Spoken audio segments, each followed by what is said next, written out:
Hello, my dear students. I am going to explain you the first chapter of your English grammar, that is sentence. What is sentence? You have already learned about the definition of sentence in your previous classes. A group of words that makes a complete sense is known as sentence.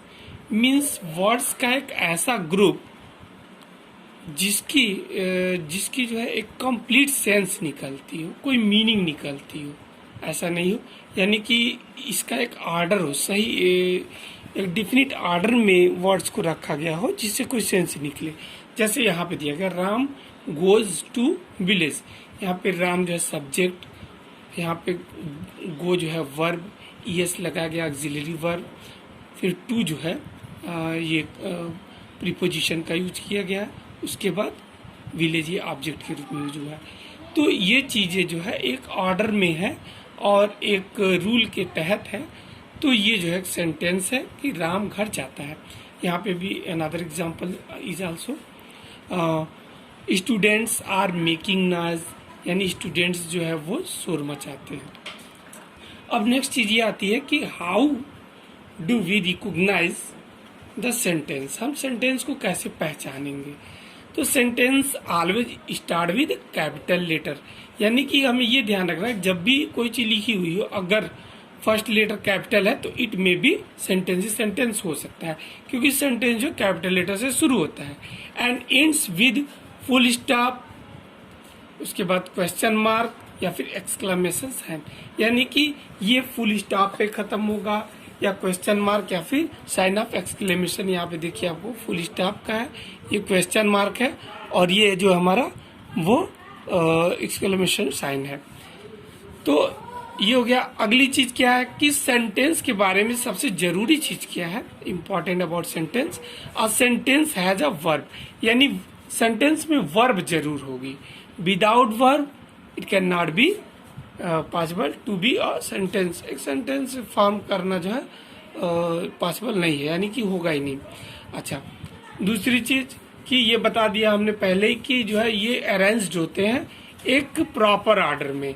इधर उधर अगर कर देते हैं, जैसे हमने लिख दिया नॉइज मेकिंग आर स्टूडेंट्स, ऐसा कुछ लिख दिया तो ये सेंटेंस नहीं।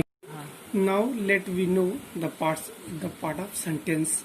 सेंटेंस जो है वो दो पार्ट्स में बटा हुआ होता है।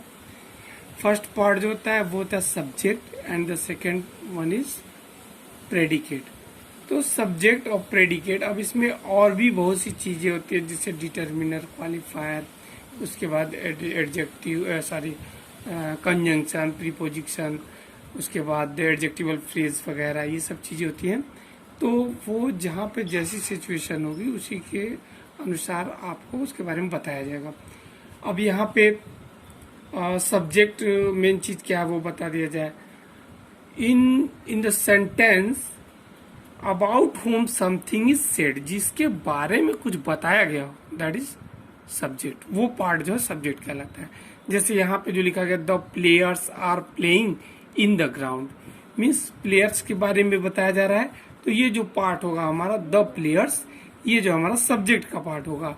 और व्हाट एवर इज टोल्ड, जो कुछ बताया गया है तो वो क्या है, दैट पार्ट इज प्रेडिकेट, वो प्रेडिकेट है। जैसे यहाँ पे बताया गया है are playing in the ground, यानी कि ग्राउंड में खेल रहे हैं, तो ये हिस्सा जो है हमारा वो प्रेडिकेट होगा। Now come on phrase. What is phrase? अब तो हमने सेंटेंस तो पढ़ लिया। अच्छा, फ्रेज क्या है? Phrase is a part of sentence. Phrase जो है वो क्या होता है, वो एक जो हिस्सा होता है सेंटेंस का। A group of words that convey some sense but not a complete sense, यानी कि ऐसा ग्रुप ऑफ वर्ड्स का ग्रुप हो, वो सेंटेंस नहीं है। पहले ही बता दिया कि वो एक सेंटेंस का एक पार्ट है। A group of words that makes a sense but not a complete sense, कोई सेंस निकले, सम सेंस निकले but not a complete sense नहीं निकले, तो वो फ्रेज होगा। अब फ्रेज में जैसे बता दिया गया कि जैसे यहाँ बोल दिया a wonderful story, the rising sun, a beautiful flower etcetera, बहुत सी चीजें हो सकती है। तो ये जो है अब अपने ये सेंस तो है, गिव सम सेंस, कुछ सेंस दे रहा है, जैसे अ वंडरफुल स्टोरी, एक अद्भुत कहानी, ये तो बता रहा है, यानी कि कुछ तो सेंस निकल रहा कि कहानी, बहुत अच्छी कहानी, लेकिन पूरा सेंस नहीं निकल रहा। पूरा सेंसेस यानी कि कुछ न कुछ इसमें ऐड अगर हम करें तो ये सेंटेंस होगा। और देखिए यहाँ पे फुल स्टॉप भी नहीं लगाया गया है, ठीक है। तो ये जो है this is a part of sentence, तो ये फ्रेज हो गया।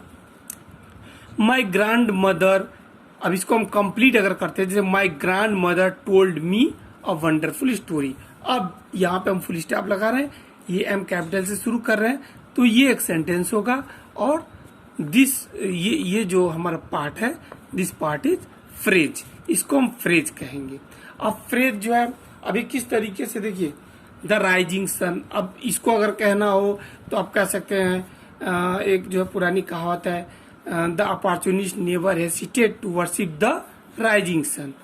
तो द अपॉर्चुनिस्ट नेवर हेसिटेट, ये सेंटेंस को कंप्लीट करने के लिए ये हमने पार्ट लगा दिया। उसके बाद द राइजिंग सन, यानी कि ये हिस्सा जो हमारा हो जाएगा द राइजिंग सन, यानी उगता हुआ सूरज, तो ये हमारा फ्रेज हो जाएगा, ठीक है। इसी तरह ब्यूटीफुल फ्लावर, तो हम बोल सकते हैं, जैसे यहाँ लिख दें अगर हम कि द रोज, द रोज लिख दीजिए, द रोज इज लगा दीजिए, the rose is a beautiful flower. A beautiful flower जो है ये हमारा फ्रेज हो जाएगा, ठीक है। या फिर I pluck a beautiful flower, I plucked a beautiful flower, तो जो भी होगा ये पार्ट हो जाएगा सेंटेंस का, तो फ्रेज हो जाएगा। अब फ्रेज को हम कैसे पहचानेंगे भाई, इसकी जो विशेषता क्या है, कैसे, हाउ डू वी रिकॉग्नाइज, ठीक है। तो इसको जानने के लिए सबसे पहली चीज जान लीजिए कि phrase does not have a subject और अ फिनिट वर्ब, यानी कि किसी भी फ्रेज की जो है सब्जेक्ट नहीं होता है और फिनिट वर्ब नहीं होता है। तो सब्जेक्ट नहीं होगा और फिनिट वर्ब नहीं होगा। अब इसमें देख लीजिए कहाँ आप कहेंगे, कहाँ सब्जेक्ट है इसमें। सब्जेक्ट मीन्स अबाउट हम समथिंग, किसके बारे में कहा गया, ये कैसे पता चला। वंडरफुल स्टोरी, क्या कहा गया, ये सब कुछ नहीं बताया जाता है। तो सब्जेक्ट भी नहीं, वर्ब भी नहीं है, कुछ हो रहा है। वंडरफुल स्टोरी, या फिर यहाँ राइजिंग सन, उगता हुआ सूरज, क्या निकल रहा है या उग रहा है, ऐसा कुछ नहीं बताया गया। ब्यूटीफुल फ्लावर, तो ये सब जो है इसमें, यानी कि इसमें हमारा सब्जेक्ट भी नहीं होगा, फिनिट वर्ब भी नहीं होगी, तो वो फ्रेज कहलाएगा। Now the next thing is clause. What is clause? Clause is also a part of sentence. Clause भी, जैसे हमने बताया कि phrase is a part of sentence, उसी तरीके से clause is also part of sentence. अब इसमें क्या होता है, a group of words that convey some sense but not a complete sense and also has subject and finite verb. ये जो है इसमें सब्जेक्ट और फिनिट वर्ब्स दोनों होती है। दोनों में अंतर क्या है? सिमिलरिटीज तो ये है कि दोनों जो है both are the parts of sentence, दोनों जो है सेंटेंस का एक हिस्सा होते हैं। बट इनमें डिफरेंस क्या होता है? डिफरेंस ये है कि इसमें जो है ये it does not have subject, it does not have a subject and finite verb, but clause has subject and finite verb.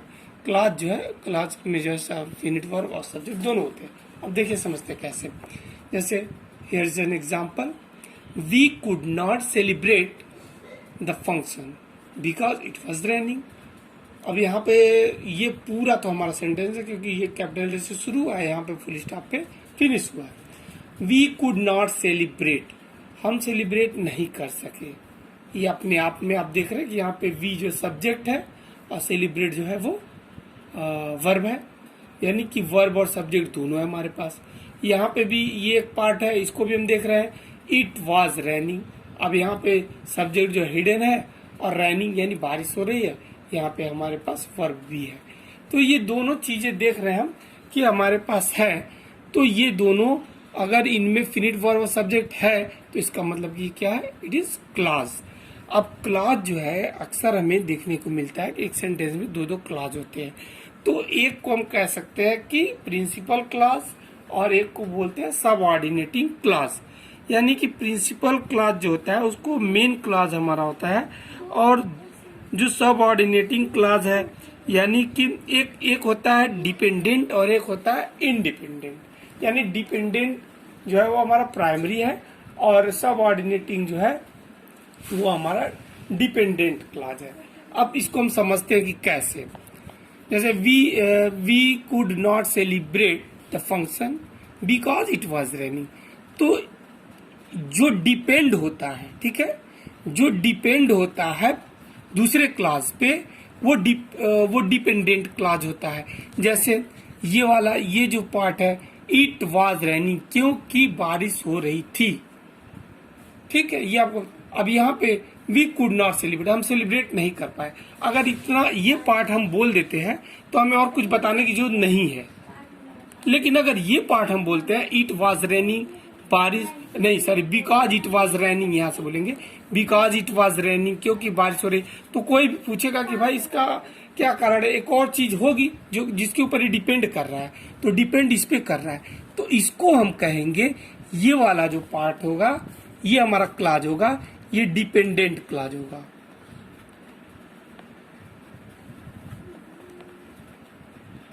और ये वाला जो हमारा ये वाला जो क्लॉज होगा इसको हम कहेंगे इंडिपेंडेंट, सॉरी गलत हो गया, ये जो है ये हमारा इंडिपेंडेंट होगा क्योंकि स्वतंत्र है, और ये हमारा जो होगा वो डिपेंडेंट होगा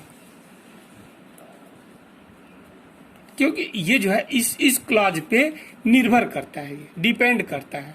तो इस तरीके से आप आसानी से पहचान सकते हैं कि कौन सा डिपेंडेंट है और कौन सा इंडिपेंडेंट क्लॉज है।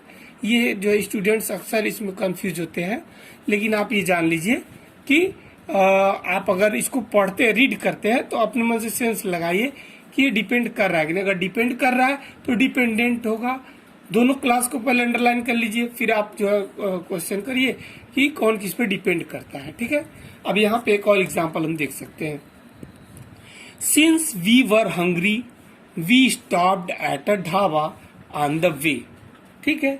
सिंस वी वर हंग्री, अब ये अगर हम इसको छिपा देते हैं, we stopped at a dhaba on the way, हम जो है ढाबे पे रुके रास्ते में, ठीक है। ये अगर बोल दे रहा है कोई तो इसे कुछ और बताने की जरूरत नहीं है। क्लास तो एक ये भी मिला और ये भी मिला, सिंस वी आर हंग्री, ठीक है। दो पार्ट हुए हैं, दोनों के दोनों क्लास है, ये वाला this one and this one, दो क्लास है। अब यहाँ पे इस क्लास की अगर हम बात करें, we stopped at a dhaba on the way, तो ये हमारा जो है ये किसी के ऊपर डिपेंड नहीं कर रहा है, तो इसको हम इन दो, ये यहाँ पे तो कट गया, तो ये वाला पूरा पार्ट जो होगा इसको हम कह देंगे इंडिपेंडेंट। ये इंडिपेंडेंट क्लास है, और इसको जो हम कहेंगे वो डिपेंडेंट क्लास, ठीक है। तो ये हो गया आपका। अब इसी तरीके से यहाँ पे the teacher asked him a question but he did not know the answer. The teacher asked him question, asked him a question, teacher ने उससे क्वेश्चन पूछा। अच्छा, the teacher asked him a question. अब इसमें दो ऑब्जेक्ट मिल रहे हैं, direct object और इनडायरेक्ट ऑब्जेक्ट दो हैं। तो यहाँ पे ये सेंटेंस का एक पार्ट हो गया पूरा, और but he did not know the answer. अब ये पार्ट अगर हम बोलते हैं but he did not know the answer, लेकिन वो आंसर नहीं जानता था, ठीक है। तो कुछ तो इसके पहले जो है क्वेश्चन अराइज होता है कि ये आखिर हुआ कैसे। तो ये चीज जो है इसको बोलने में इसकी जरूरत नहीं पड़ रही है, तो ये हमारा जो हो जाएगा ये हो जाएगा इंडिपेंडेंट हो जाएगा, और ये वाला जो हो जाएगा वो डिपेंडेंट हो जाएगा, ठीक है। Now let we know about the kinds of sentence, यानी सेंटेंस के प्रकार। The first is assertive sentence. Assertive और डिक्लेरेटिव मीन्स कि ये जो हमारा स्टेटमेंट होता है ये दो तरीके से, इट में भी पॉजिटिव और निगेटिव। ये पॉजिटिव भी हो सकता है, निगेटिव। अगर एसर्शन का यूज किया गया है, यानी कि किसी भी चीज को स्टेटमेंट में स्वीकार किया गया है, देन उसको हम कहते हैं अफर्मेटिव। और अगर निगेशन है यानी कि नकारात्मक यूज किया गया है, उसको नकारा गया है, तो वो क्या हो जाएगा, वो निगेटिव हो जाएगा। तो ये हो गया हमारा असर्टिव या फिर डिक्लेरेटिव सेंटेंस। जैसे राम इज अ बॉय, उसके बाद Ram is not a girl. तो नॉट अ गर्ल जो है वो निगेशन को दिखा रहा है, वो निगेटिव सेंटेंस हो जाएगा। राम इज अ बॉय वो असर्टिव सेंटेंस हो जाएगा। उसके बाद आप जो आ जाइए interrogative sentence. Interrogative sentence is used to ask questions. जैसे अब यहाँ पे are you student, do you like kheer. अच्छा, इसमें बता दिया एक सेंटेंस जो हमेशा ये फुल स्टॉप पे फिनिश होता है। यहाँ पे जो है इंट्रोगेटिव सेंटेंसेस में interrogative sentences are use to ask question. इसमें क्वेश्चन पूछा जाएगा। जैसे आर यू स्टूडेंट, क्या तुम स्टूडेंट हो। डू यू लाइक खीर, क्या तुम खीर पसंद करते हो। खीर तो सभी को पसंद है, लेकिन यहाँ पे जो है this type of sentence is always ends with question mark. ठीक है, तो और भी बहुत से क्वेश्चन है। What is the name of your father. अच्छा, imperative sentence. Imperative sentence expresses the request, advice, command. यानी कि उसमें रिक्वेस्ट या फिर एडवाइस या फिर कमांड, इन सब चीजों का को जो है ये एक्सप्रेस करता है। जैसे अब एक सेंटेंस बोल करके उसमें उसको तमाम रूपों में हम देख सकते हैं। कई टाइप के हो सकते हैं इम्परेटिव सेंटेंस। जैसे सिट डाउन, ये जो है आपका क्या हो गया, कमांड हो गया। अगर इसके आगे हम प्लीज लगा देते हैं, प्लीज सिट डाउन, कृपया बैठ जाए, तो ये क्या हो गया, ये रिक्वेस्ट में चेंज हो गया। इसी तरीके से एडवाइस कैटेगरी में अगर डालना है, लेट हिम सिट, उसको बैठने दो। तो इस तरीके के जो सेंटेंस होंगे, let him go, can I take your pen, may I have your attention, या फिर इस तरीके की जो चीजें होंगी, ये इस टाइप के सेंटेंसेस जो होंगे वो इम्परेटिव सेंटेंसेस की श्रेणी में आएंगे। Next, the fourth one is exclamatory sentence. Exclamatory sentence, in this type of sentence sudden feelings are expressed. इसमें सडन फीलिंग्स जो है दिखाई जाती हैं। तो इसमें जो है जैसे मान लीजिए लिख दिया ओ माई गॉड, उसके बाद जो है साइन ऑफ एक्सक्लेमेशन यूज किया जाता है। ठीक है, तो ओ माई गॉड हो गया। उसके बाद अगर आप और भी लिख सकते हैं,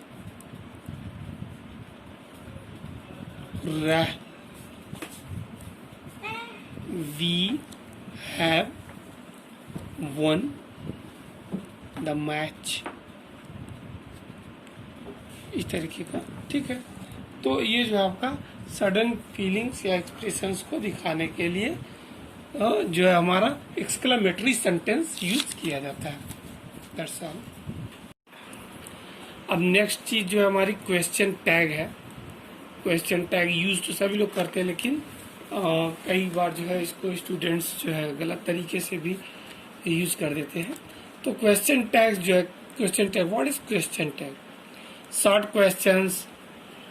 questions tag at the end of the sentence. यानी सेंटेंस के लास्ट में अगर हम कोई छोटा सा क्वेश्चन लगा देते हैं एक पार्ट के रूप में, सेंटेंस का एक पार्ट के रूप में, तो वो जो हमारा जो ऐड हो जाता है उसको हम क्वेश्चन टैग बोलते हैं।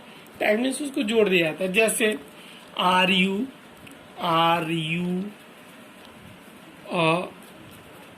बॉय, अब यहाँ पे लिख देंगे आरंट यू, तो यहाँ पे ये कॉमा लगा दिया। ठीक है, आर यू अ बॉय, क्या तुम एक लड़के हो। आरंट यू, क्या तुम नहीं हो। ठीक है, क्या तुम नहीं, यानी कि अगर ये पॉजिटिव में है तो हमारा क्वेश्चन टैग जब भी लगेगा तो एंटी करके यानी कि निगेटिव में लगाएंगे, और अगर निगेटिव है तो पॉजिटिव में लगाएंगे। तो यहाँ पे aren't you, haven't you, isn't you, wasn't he, कुछ भी हो सकता है। जैसे यहाँ पे some other examples are, we are good players, means we are good players, aren't we. यहाँ पे हम देख रहे हैं कि क्या था, अफर्मेटिव था। वी आर गुड प्लेयर्स, हम अच्छे प्लेयर्स हैं। आरंट वी, क्या हम नहीं है? सी इज गुड एट इंग्लिश, वो इंग्लिश में अच्छी है। आरंट सी, तो यहाँ पे हमने एंटी लगाया, क्यों? क्योंकि ये जो है क्या था, ये अफर्मेटिव था, तो हमने निगेटिव टैग लगाया यहाँ पे। उसके बाद यहाँ पे Ram is not telling the truth, is he, Ram जो सच नहीं बोल रहा है, इज ही, ठीक है। Ram is not telling the truth, is he, तो यहाँ पे देख रहे हैं कि यहाँ पे निगेटिव था सेंटेंस, तो हमने पॉजिटिव क्वेश्चन टैग लगाया हुआ है, ठीक है। तो ये आपका जो क्वेश्चन टैग हो गया। अब next we can know something about question tag also.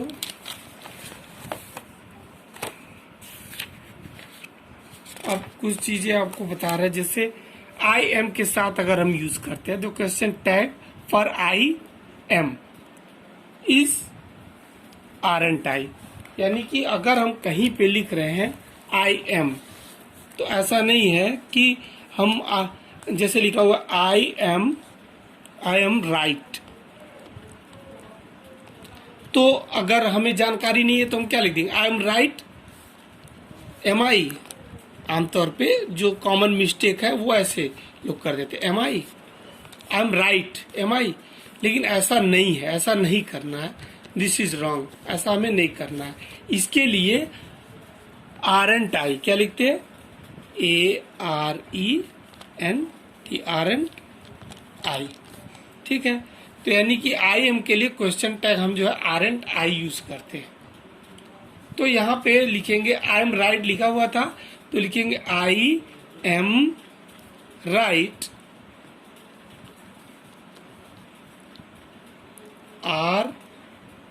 Aren't आई, ठीक है। ये क्वेश्चन टैग यूज करेंगे। इसी तरह इंपरेटिव में क्या करते हैं, after the positive statements will you या फिर वोंट यू। अच्छा, इंपरेटिव में ये तो एक चीज हो गई। दूसरी इंपरेटिव में बताया गया आपको कि ये जो है आप क्या कह सकते हैं इंपरेटिव में, अगर पॉजिटिव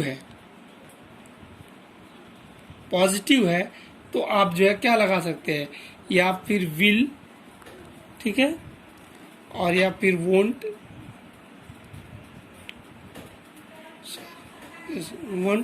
ये जो ऐसे करके, और उसके बाद जो भी हमारा सब्जेक्ट होगा उसको ऑब्जेक्ट के रूप में यहाँ पे यूज कर, सब्जेक्ट जो भी जिसको एड्रेस किया जा रहा है वो यहाँ पे हम लिखेंगे विल के बाद और वांट के बाद, ठीक है। तो ये हो गया। अब यहाँ पे एक एग्जांपल ले लेते हैं, जैसे please come in, sorry please come in, यानी कि अंदर आइए। तो अभी भी इम्परेटिव है, ठीक है, प्लीज कम इन, कृपया अंदर आइए, तो रिक्वेस्ट है ये। अब यहाँ पे हमको इम्परेटिव है, अभी जो क्वेश्चन टैग लगाना है तो क्या करेंगे, तो यहाँ पे हम लगा देंगे वांट यू, क्या आप नहीं आएंगे, ठीक है। या फिर विल यू भी लगा सकते हैं। अब यहाँ पे देखिए विल यू लगाया गया, as you like post this letter on your way to the post office, will you, ठीक है। तो आपकी इच्छा जो भी लगाना चाहे तो यहाँ पे लगा दिया। उसके बाद अब नेक्स्ट वन, यहाँ पे आप जान सकते हैं कि आफ्टर निगेटिव स्टेटमेंट, ठीक है, अगर निगेटिव स्टेटमेंट है इसमें हमारा इंपरेटिव में, तो उस समय वी यूज विल यू, तो उस समय हम विल यू यूज करेंगे। जैसे मान लीजिए लिखा हुआ है डोंट फॉरगेट टू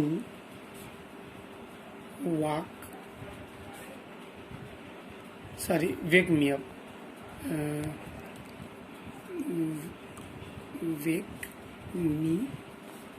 अप, ठीक है।